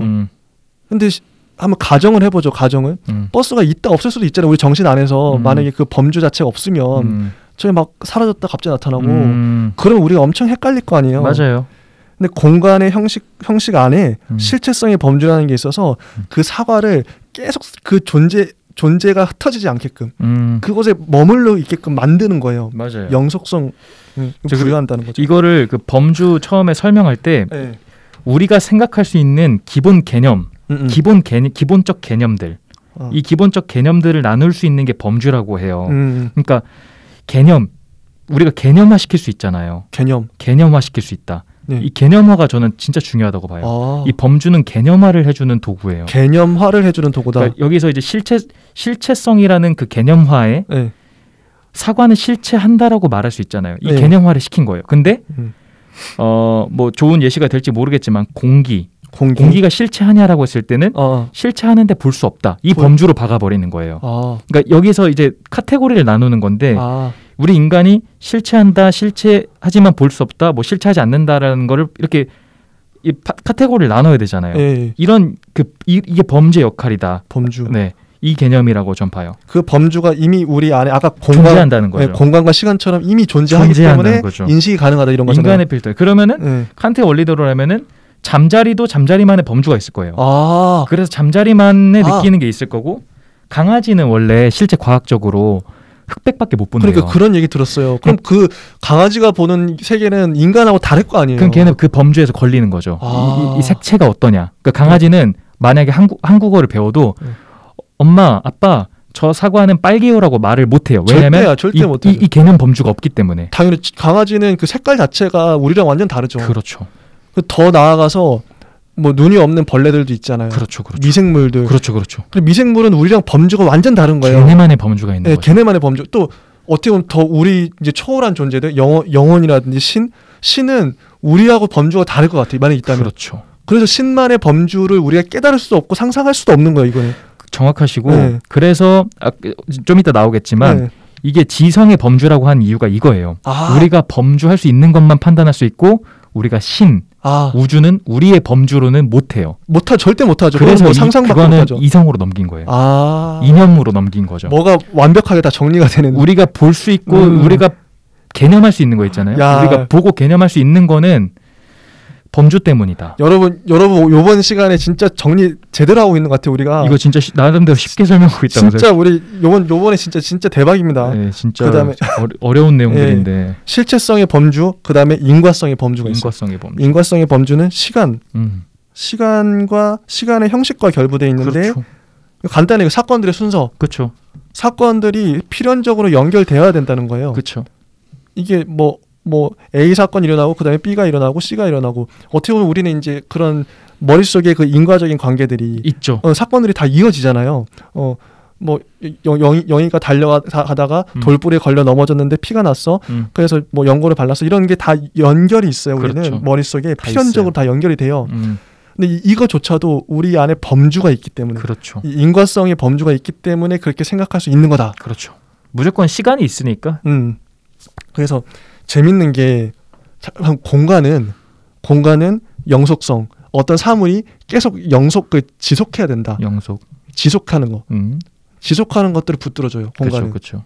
그리고 시간은 그 인과관계를 연결해줘요. 아, 이거 정확한 설명하신 거예요. 시간은 그 시간 순서대로 가니까 시간 A, B, C, D 사건이 일어나는 인과성, 필연성, 필연적인 것과 관련돼요. 이건 되게 철학적으로도 맞는 말이고 굉장한 말입니다. 이거 생각할수록 놀라워 이 부분이. 대단해요. 그 다음에 세 번째 상호성의 범주.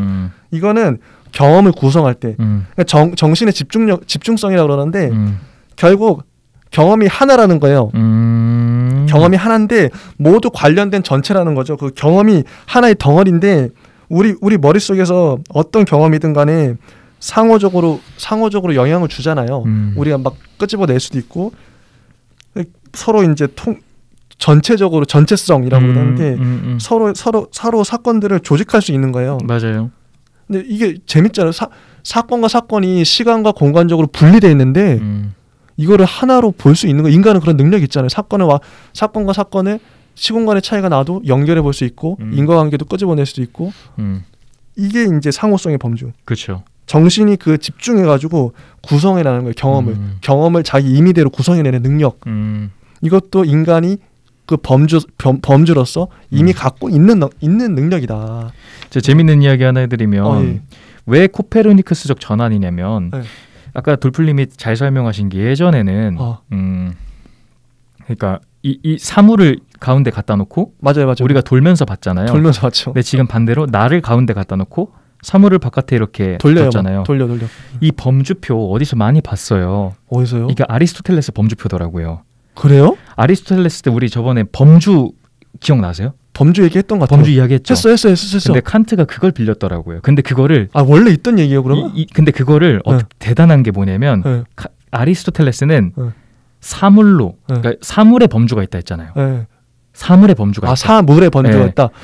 근데 이거 인간의 범주가 된 인간의 범주가 된 거잖아요. 대단한 거죠, 진짜. 그러니까 이걸 반대로 이 포지션을 원래는 내가 범주가 있는 게 아니고 역발상이네. 사물이 범주가 있었는데 이걸 내 걸로 가져와서 내가 범주가 있는 거다. 이러니까 미쳤다. 이 사람 미쳤죠. 천재다, 천재. 대단한 것 같아요. 그럼 어떻게 보면 해야 아래 새로운 게 없다고. 진짜 코페르니쿠스적 전환. 정말 생각을 약간만 이게 전환을 한 건데 풀어버린 거죠. 그거. 진짜 저는 정말 매력 있더라고요. 이거. 사물의 범주보다 인간의 범주라는 게 확실히 더 와닿아. 그리고 그렇게 해야 이제 저희가 다 설명을 했으니까 이해되시겠지만 이렇기 때문에 선천적인 능력인 거예요. 또 선천적인 능력이잖아요. 맞아요. 인간이 갖고 있는. 그래서 선험적 종합 판단이 가능하다는 겁니다. 맞습니다. 이제 여기도 설명 다 끝난 것 같아요. 네, 다 끝난 것 같아요. 넘어가서 진도 빡빡 나오고 핵심 정리 잘 되고 잘 되는 더 잘 되고 있는 거예요. 대박이 오늘 진짜 대박이에요. 진짜 나름 2주를 투자하니까 2주 동안 하니까 사람들이 저희 둘 다 칸트 공부하니까 머리가 아파요. 돌을 깨쳤어요. 지금 사물들 자체 한번 얘기해 보죠. 사물들 자체. 이거는 간단하게 전 얘기할 수 있어요. 사물들 자체를 알 수가 없다. 물 자체를 알 수는 없다. 물 자체입니다. 사물들 자체가. 물 자체는 알 수 없다. 이거예요. 그냥 인간은 그냥 경험한 것만 알 수 있다. 맞아요. 뭐 현상 얘기 나오는데 현상으로 우리가 받아들인 거, 정신이 받아들인 것만 알 수 있고 물 자체, 저 사과가 있는데 사과 아까 윤님도 계속 얘기했지만 사과가 실제 어떻게 생겼는지는 모르죠. 몰라요. 인간은 그냥 시각적으로 뭐 들어온 것들 감각한 것만 알 수 있어요. 그렇죠. 이거는 뭐 당연한 얘기고, 영원히 모르겠죠. 뭐. 저 여기서 하나 설명을 하면 지금 현대 과학의 용어를 빌리면 될 것 같아요. 그러니까 사과를 보고 있는 우리 빨갛다 둥글다 저런 부피는 현상이잖아요. 그러니까 우리한테 보이는 현상이잖아요. 저게 실제 저 모양인지는 말씀하셨던 것처럼 몰라요. 절대 몰라요. 저거는 그냥 분자로 이루어져 있잖아요. 원자로, 원소로. 그 우리 원소를 어떻게 봅니까? 못 보죠. 물 자체 못 봐요. 못 보죠. 그러니까 물 자체는 볼 수가 없다라고 되는 겁니다. 맞아요. 게다가 이때 당시에는 원자 개념도 없었기 때문에 정확히 물 자체는 볼 수 없다. 우린 현상만 그 보이는 현상들만 본다. 그래서 지각된 것. 그렇죠. 현상계라고 하는 겁니다. 그게 이게 신이 있다면 신은 저 사과를 다르게 볼 수 있을 것 같아요. 그렇죠. 그건 뭐 그래서 저는 이게 그 전에 철학자들은 물 자체를 파악하려고 무진장 다른 식으로 맞아요. 단어로 표현했지만 물 자체를 저 사물의 실체는 결국 뭐냐 실체가 그걸 논하려고 했죠 다. 근데 그거 쓸데없는 짓이에요. 인간이 아무리 제 아무리 상상을 해도 몰라요. 인간은 이 눈이 이렇게 생겼는데 어떻게 해. 그렇죠. 그래서 데카르트는 이걸 보고 그런 말 했잖아요. 그 저거는 그냥 연장. 연장. 지금으로 따지면 XYZ표다. 예, 그러니까요. 저희 그냥 위치에 저 실제는 XYZ야 이렇게 했던 거고. 맞아요. 뭐 로크는 모른다 이렇게 했잖아요. 근데 솔직히 근데 그냥 모른다 해서 그냥 끝나고 넘어갈 일이에요. 이거는 칸트는 되게 영리한 게 물 자체를 굳이 그걸 알려고 하진 않아요. 근데 그죠? 이렇게 나름의 논증 끝에 모른다고 하니까 대단하죠. 정말 모르는 부분은 모르게 넘어가고 아는 건 안다. 우리 현상계에서 파악할 수 있는 범주가 있다. 뭐 이런 식으로 그거는 우리 안에 있다. 근데 확실히 철학자는 그거 같아요. 모르는 걸 모른다 얘기하고 소크라테스도 그렇게 얘기했죠. 정말 대단하시네요. 내가 이건 모른다. 근데 아는 것들은 얘기를 할 수 있잖아요. 맞아요. 그래서 순수 이성 비판이 결과적으로 이겁니다.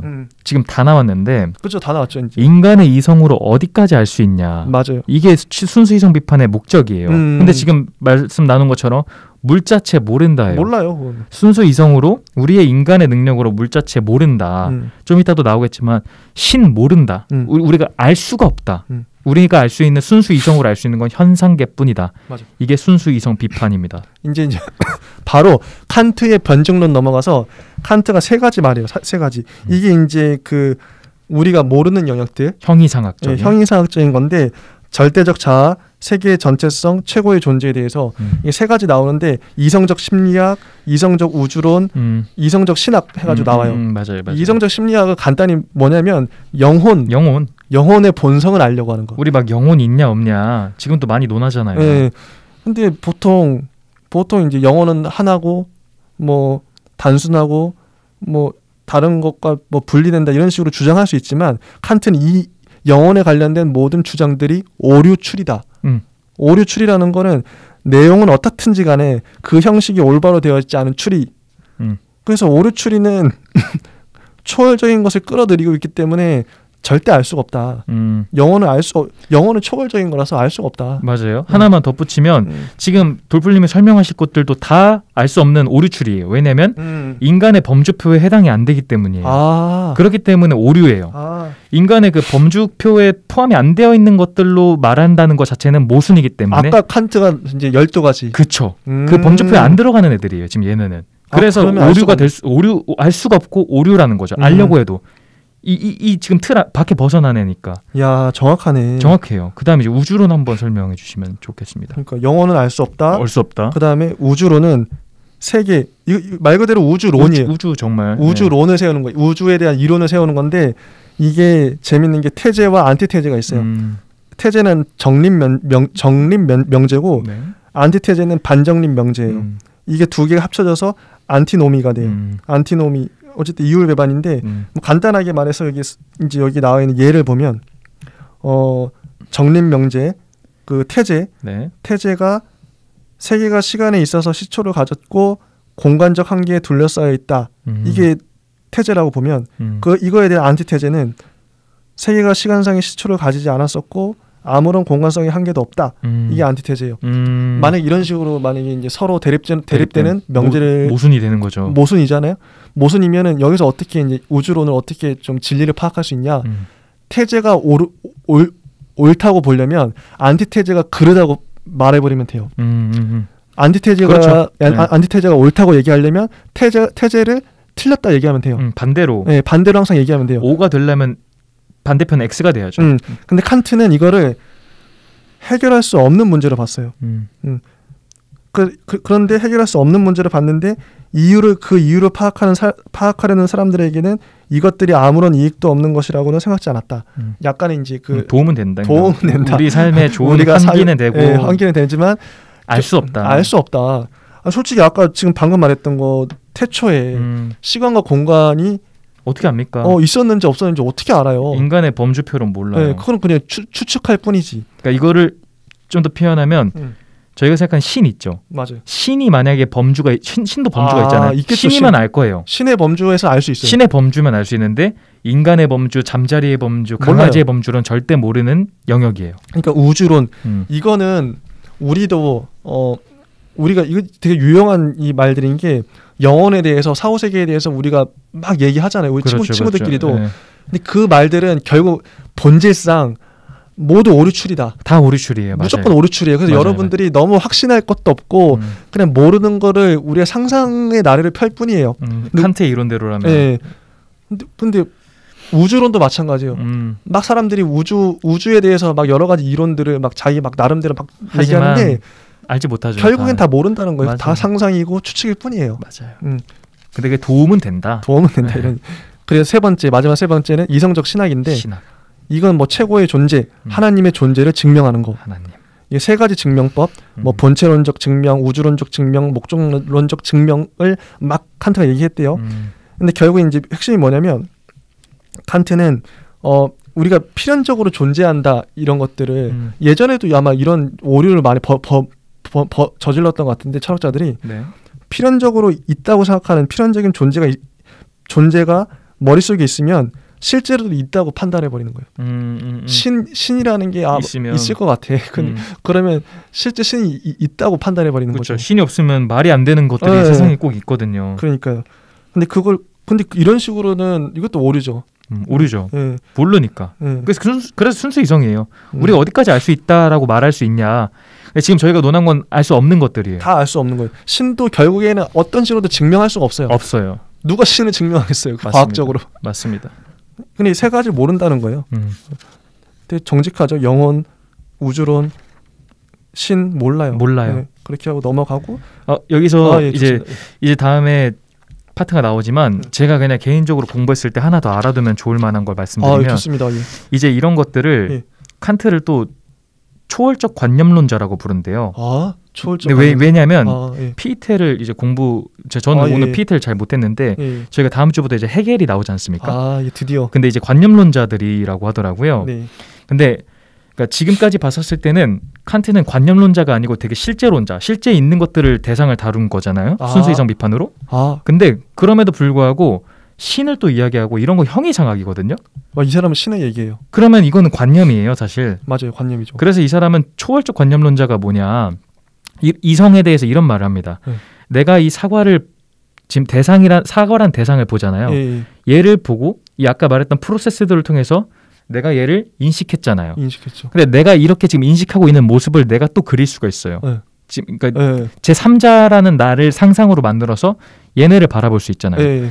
쭉 바라볼 수 있잖아요. 그래서 이런 것도 가능하다라고 또 증명을 했고 칸트가 사과를 바라보고 있는 내 모습을 또 그릴 수가 있고 관념으로 또 그릴 수가 있는데 그 끝은 모르겠다라고 했고요.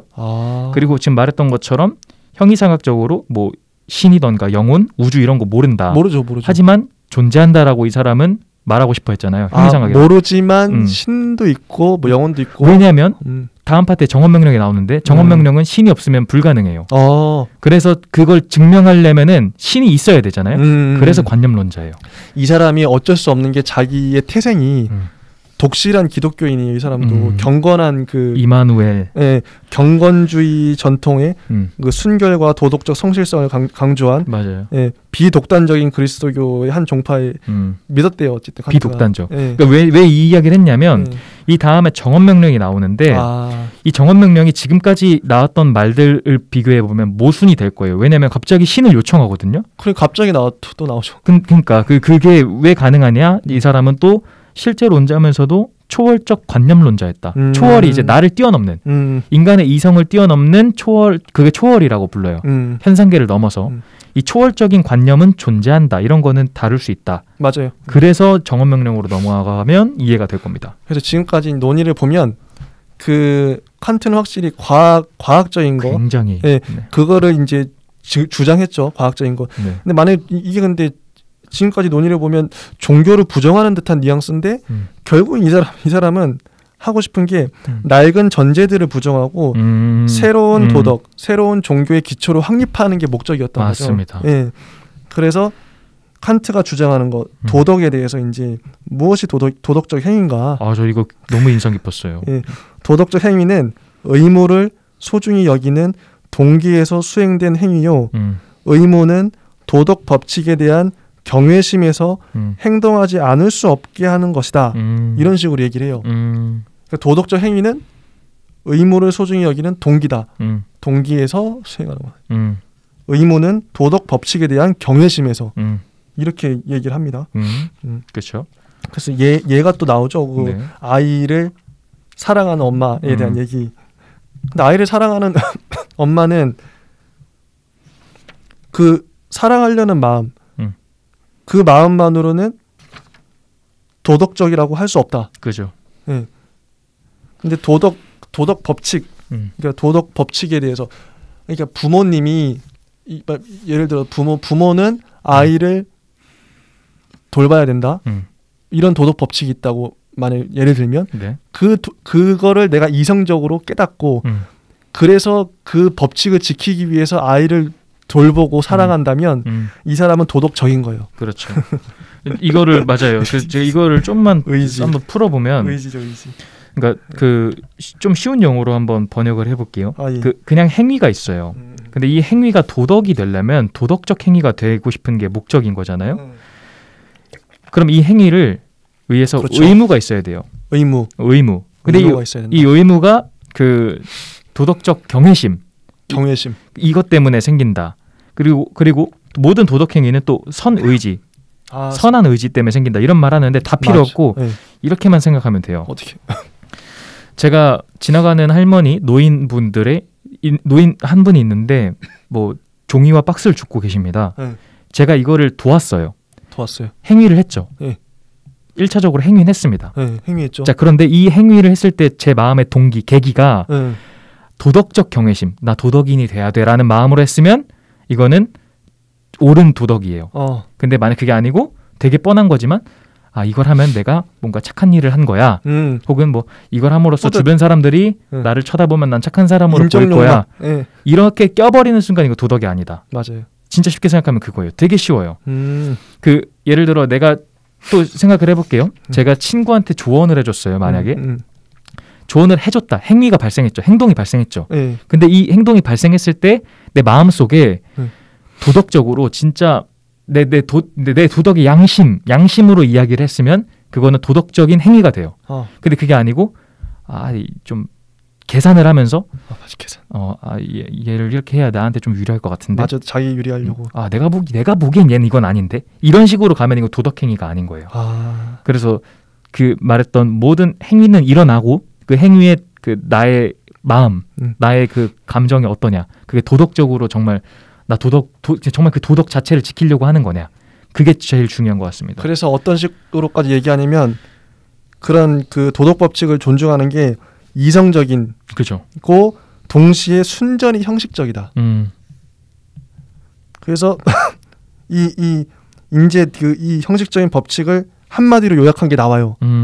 이게 뭐냐면 사람은 그의 행위의 준칙이 동시에 모든 사람에 대한 보편적 법칙이 되기를 염원할 수 있도록 행위하지 않으면 안 된다. 이게 그 유명한 문장이죠. 정언 명법, 네. 정언 명령. 네. 그러니까 내가 어떤 행위를 막 하는데 이 행위 자체가 모든 사람이, 그러니까 모든 그 인류가 따를 수 있는 보편적 법칙이 되도록 행동하라는 거예요. 되게 쉬운 말인데 생각해보면 어렵게 써놨어. 근데 이 말이 저는 곱씹을수록 너무 감동적인 거예요. 감동적이에요. 네. 저 정말 공감해요. 감동적인 거예요. 내가 거짓말을 하는 행위는 보편적인 법칙이 될 수 없어요. 내가 누군가를 뭐 때리거나 뭐 그런 것도 보편적으로 될 수 없어요. 근데 내가 누군가를 뭐 돕는다든지, 그러니까 이거는 솔직히 우리 행동하는 거는 워낙 케이스 바이 케이스고 다양한 양상이 있을 수 있는데 그럼 모든 순간마다 내가 하는 행동이 전 인류가 해도 될 정도의 맞아요. 이거 진짜 정말 공감해요. 근데 되게 감동적이지 않나요? 전 인류가 이 행동을 해도 좋아. 서로에게 유익해. 굉장히 전 로맨틱하다 생각을 했어요. 진짜 로맨틱한 말이죠. 그래서 감동적인 말이죠. 여기서 예시를 드는 거를 제가 좀 더 쉽게 표현하면 이 프로세스가 좀 나와요. 거짓말을 해도 된다라는 준칙을 만약 내가 세워요. 나의 그게 맞다라고 생각을 해요. 그럼 이거는 옳지 않는 거잖아요. 않죠. 거짓말을 하면 안 되잖아요.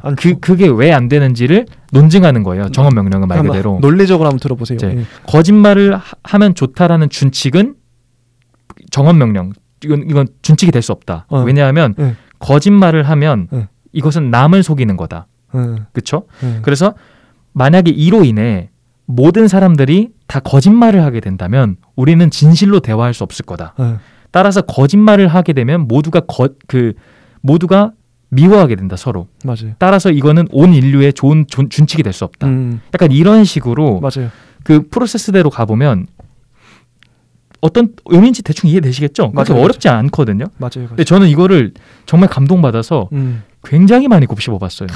제가 사실 도덕적으로 살고 싶어하는 사람이라 이게 별 중요한 건 아니지만 그 국가의 규범에 맞는 행동들을 되게 중요하게 생각하거든요. 특히 무단횡단이던가 벨트 내고 이런 거 진짜 중요하게 생각해요. 근데 왜 그러냐면 칸트한테 진짜 감동받은 게 내가 이거를 해야 내가 먼저 할 수 있어야 그리고 저는 이 준칙이 인류의 모든 준칙이 되기를 바래요. 전 진짜 정말 거짓말 안 치고 저희 건너는 길에 3m도 안 되는 길이 있어요. 3m면은 몇 걸음이잖아요. 근데 전 거기도 정말 빨간불이면 안 건너는데 그게 이 칸트의 입장과 되게 비슷해요. 진짜 그러네요. 내가 빨간불로 걷지 않음으로써 내 목숨도 부재하는데 다른 사람들도 죽지 않기를 바래요. 맞아요. 그리고 나는 분명히 빨간불에 건너는 사람 보고 손가락질을 할 거예요. 그렇기 때문에 내가 갖고 있는 준칙이 모든 인류의 준칙이 되었으면 하는 바람이 좀 있어요. 진짜 그러네. 이게 도덕적인 거잖아요. 이거 굉장히 도덕적인 법칙이잖아요. 저는 진짜 찔리는데 무단횡단 자주 하거든요. 차가 없으면 저는 그게 논리적이라고 생각했었어요. 차가 없으면 굳이 왜 기다려요? 맞아요. 아니 주변에 아무리 봐도 차가 없는데 맞아요. 뭐 밤에라도 그럴 수 있어요. 굳이 왜 기다려야 되지? 나는 막 건넜어요. 그게 효율적이니까. 그럴 수 있어요. 근데 이 칸트의 이 맥락으로 보면 내가 무단으로 건드는 행위를 전 인류가 한다고 생각하면은 난리가 나요, 진짜. 사고가 엄청 나고 난리 날 거야 아마. 이거 진짜 정확한 말씀하셨어요. 그래서 왜 우리가 아무 차가 없는 거리도 신호를 지켜야 하는가? 이게 진짜 도덕적인 때문에 정언 명령인 거죠. 이 도덕 법칙을 우리가 경외하기 때문에. 맞아요. 경외감이기 때문에. 근데 이런 사람을 보면은 저는 뭐 어떤 사람은 답답하게 여길 수도 있지만 또 어떻게 보면은 저렇게까지 도덕을 지키는 사람은 다른 삶의 영역에서 얼마나 도덕적으로 살아갈까. 근데 진짜 칸트 말에 공감 가는 게 이게 단순히 순이익 때문이면은 이거 절대 못합니다. 저도 하는 입장으로서 안 되죠. 절대 못해요. 이거는 정말 말 그대로 도덕적 경외심인 것 같아요. 그죠. 정말 제가 또 하나만 죄송하지만 또 이야기를 하면 좋습니다. 제가 요즘은 환경에 되게 관심이 있어서 컨센트를 진짜 꼭 끼고 다녀요. 꼭 끄고 다녀요. 진담할 때. 근데 이것도 역시나 보편적 준칙이 되길 바라는 마음인 것 같아요. 맞네. 모든 사람이 다 끄고 다니면 그쵸. 전기가 절약될 거니까. 그리고 이 전기로 인한 환경이 많이 보호가 되잖아요. 맞아요. 이거는 그냥 개인적 소망으로 내가 하고 있는 이 준칙이 보편적 준칙이 되기를 바라는 마음. 진짜 그러네요. 근데 이것도 역시나 이익적으로 따졌을 때 사실 저희 집에 전기세랑 별 상관이 없어요. 그거 몇백 원도 안 하잖아요. 그러니까요. 근데 그런 게 아니고 이런 순이익적인 측면이 아니고 그냥 도덕적 경외심. 내가 이 지구한테 적어도 이 정도는 해야겠다라는 경외심인 것 같아요. 근데 확실히 이게 한 사람 한 대는 몇백 원이지만 60억 명, 70억 명이 그걸 다 지킨다고 생각하면 어마어마하잖아요. 그 장난 아니죠.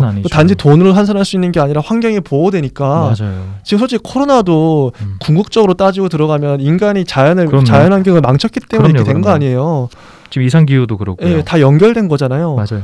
도덕 법칙을 지키는 게 인류가 살기 위해서도 너무 중요한 거거든요. 굉장히 중요한 지점인 것 같아요. 인류의 생명을 보존하기 위해서도 이거 진짜 중요한 것 같아요. 굉장히 윤리학적인 사람이라고 봐요. 진짜 중요한 말인 것 같아요. 우리한테 지금 필요한 말들. 많이 필요한 말인 것 같습니다. 그 다음에 이제 정언명법 이 두 번째 형식이 나오죠. 네. 이것도 놀랍게 첫 번째였고. 네, 첫 번째였고 두 번째 거는 이건 좀 관계를 생각하는 것 같아요. 옆 사람을.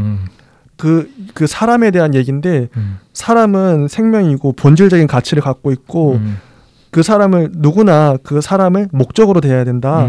물건은 목적일 수 없지만 물건은 수단인데 사람은 목적으로 대해야 된다. 그래서 나온 게 그거예요.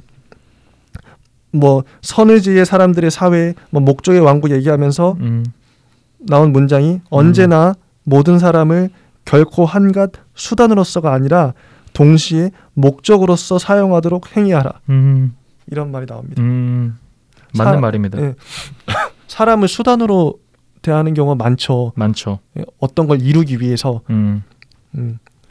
제가 그래서 이 첫 번째, 두 번째 형식을 엮어서 표현할 수 있는 문장이 하나가 있다고 생각해서 한번 설명해 보면. 아, 진짜요? 네. 연결이 되는 게 하나가 있는 게 제가 만약에 A한테 돈을 빌리려고 해요. 예. 돈을 빌리려고 하는데 제가 사실 얘한테 갚을 능력이 없어요. 예. 나는 갚지 않을 걸 알면서 빌립니다. 즉 이거는 거짓말을 한 거예요. 예. 그럼 이 준칙은 예. 옳지 않아요. 옳지 않죠. 왜냐하면 맞아요. 애시당초 내가 만약에 상대방한테 지킬 능력도 안 되면서 거짓말을 쳐서 약속을 한다. 이게 준칙이 돼버리면 보편적 준칙이 돼버리면 사람들끼리 다 이렇게 살 거 아니에요. 안 되죠. 그래서 첫 번째 형식에서 어긋나죠. 자, 두 번째는 내가 이 사람한테 돈을 빌리기 위해서 연락을 했잖아요. 이 사람은 이제 수단이 되는 거예요. 수단이 돼버렸네. 내 목적을 위한 수단. 예. 이렇게 되는 순간 두 번째 형식도 어긋나요. 어떤 느낌인지 이해되시죠? 예, 맞아요. 내가 이 사람을 하나의 목적으로 대한 게 아니고 이 사람이 나의 그냥 한갓 돈에 의한 수단. 이 사람 빌려주지 않으면 난 얘를 무시해. 이렇기 때문에 이 지금 방금 예시 내가 남한테 돈을 빌리기 위해서 거짓말을 해도 되는 게 옳은가 옳지 않은가라는 논제가 있다면 이거는 칸트의 입장에서는 첫 번째, 두 번째 다 어긋난다는 거죠. 보편적 준칙이 될 수 없고 맞아요. 두 번째는 상대방을 수단으로 보기 때문에 옳지 않다. 맞는 말입니다. 이런 개념이라고 생각합니다. 저는 이게 우리가 지금 그 철학 채널 방송을 하고 있잖아요. 네. 제가 윤님을 만약에 이제 어떤 수단으로 대한다 그러면 내 윤님을 이용해서 이 방송의 시청자들을 끌어들이고 수익을 창출하겠다. 이런 유튜브는 있을 수 있잖아요. 있죠. 실제로도 많이 있을 것 같고 뭐 사람을 수단으로 사용해서 뭐 마케팅을 한다든지. 마케팅이던가. 근데 이익점. 그러면은 그건 진짜 비윤리적인 거죠. 그렇죠. 근데 이게 진짜 놀라운 말인 게 뭐냐면 지금 우리가 철학 채널 하고 있지만 윤님이 나의 수단이 아니라 목적이 된다 그러면 진짜 맞는 말이에요. 이거. 그러니까 이 사람을 이용해서 뭘 하는 게 이 사람을 이용해서 어쨌든 뭘 하는 순간 수단이 돼버리잖아요. 이 사람은. 맞아요. 그게 아니라 윤님 자체가 목적이 되면 내가 윤님을 만나는 것 자체가 좋은 거예요. 내가 윤님하고 공부하는 것 자체가 좋은 거예요. 그냥 이 사람 자체가 좋은 거예요. 이게 그러니까 수단이 아니고 목적이라는 말 자체가 되게 굉장한 말이에요. 곱씹을수록 놀라운 말이네요. 저도 이 말을 예전에도 많이 들어봤고 이게 사실 이게 되게 그 수능에 많이 나오는 문제기도 하고 많이 말하죠 사람들이. 그렇죠. 근데 이 말을 지금 저희처럼 공부하면서 보게 되면 진짜 감동적입니다. 이거는 어떻게 보면 삶이 달라지는 것 같아요. 네, 목적을 대하라는 건 그 사람 자체를 좋아하고 그 사람 자체를 사랑하는 말이에요. 맞아요. 대단한 말입니다. 네. 예수님이 말한 거 내 이웃을 내 몸과 같이 사랑하라. 이 말이 맞습니다. 다른 말로 하면 사람을 수단이 아니라 목적으로 이 말이에요. 되게 이거 정말로 그죠. 감탄스러운 말인 것 같아요. 이 칸트는 이렇게 표현을 하네. 감동적입니다. 네, 되게 감동적이에요. 그래서 이렇게 나왔고, 근데 마지막에 이제 또 나와요. 여기까지 이제 정업 명령의 두 가지 형식이 세워졌어요. 근데 이거를 지키기 위해선 인간에게 자유가 있어야 된대. 그렇죠. 자유가 있어야만이 자유로운 사람만이 선의지의 사람일 수 있다. 자유가 있어야 의지가 있으니까. 네. 이성을 가진다는 것은 도덕적 행위의 가능성의 조건이고 자유는 도덕적 행위가 현실적으로 있게 되는 데 대한 조건이다. 어쨌든 자유가 있어야 되는 거예요. 당연한 거죠. 예를 들어 기계적인 세상이라고 볼게요. 모든 AI를 봤을 때 AI가 의지가 없어요. 만약에. 근데 도덕적 행위를 해도 그건 도덕이라 볼 수 없어요. 그렇죠. 그건 시스템이에요. 맞아요. 그래서 이거는 도덕이라 볼 수 없고 각자에게 자유가 있어야 돼요. 무조건 있어야 돼요. 자유로 의지가 있어야 되고 그럴 때만 도덕으로 빛날 수가 있는 거예요. 맞아요. 그 다음에 이제 마지막 이제 신앙의 요청들. 전 이 부분이 짧은데 되게 어렵더라고요. 이게 이제 신이 나오는데. 맞아요. 근데 요 논리가 전 되게 재밌어요. 510쪽에 이게 이게 실천이 나오는데 실천 우리가 몸으로 행위하는 거잖아요. 그렇죠. 근데 이게 실천의 원리, 이러한 원리들이 참되다는 것을 알 수 있는 가능성은 없다. 왜냐하면 안다는 것은 현상 세계에서 되어지고 있는 것에 국한되기 때문이다. 아까 말한 범주표에 해당되는 것만. 한편 이러한 원리들이 모두 그릇되다는 것도 알 가능성이 전혀 없다. 왜냐하면 안다는 것은 또한 가상적 세계에 미치지 못하기 때문이다. 형이상학적인. 그럼 이게 그러니까 저는 이거 어떻게 봤냐면 실천과 원리가 다른 영역이 있나? 우리가 행위로 하는 것과 논리로 하는 게 다른 건가? 그래서 칸트가 거기서 나오는 게 그런... 마지막에 그런 말 나오잖아요. 이거는 지식이 아니라 신앙이다. 그러니까 이건 믿음이다라고 해요. 믿음의 영역이라고 나와요. 정언명령 이런 거는 지식이 아니다. 왜냐면 지식이 되려면요. 여러분 우리 아까 따졌잖아요. 선언적 종합 판단의 그 공간과 시간을 넘어서 범주를 넘어서 우리가 지식으로 획득할 수 있는 것만이 지식이에요. 현상계에서. 근데 말했지만 지금 도덕적 원리들은 이건 지식이 아니에요. 지식의 범주 밖이에요. 아까 범주 밖이에요. 우리 인간의 틀 밖이에요. 맞네요. 그래서 이거는 맞아. 형이상학적인 측면이에요. 그러면 신앙이에요. 이제 믿음으로 가야 돼요. 이거 그냥 믿어야 되는 거야. 이건 지식이 아니다. 믿어야 되는 이 말을 하고 있습니다.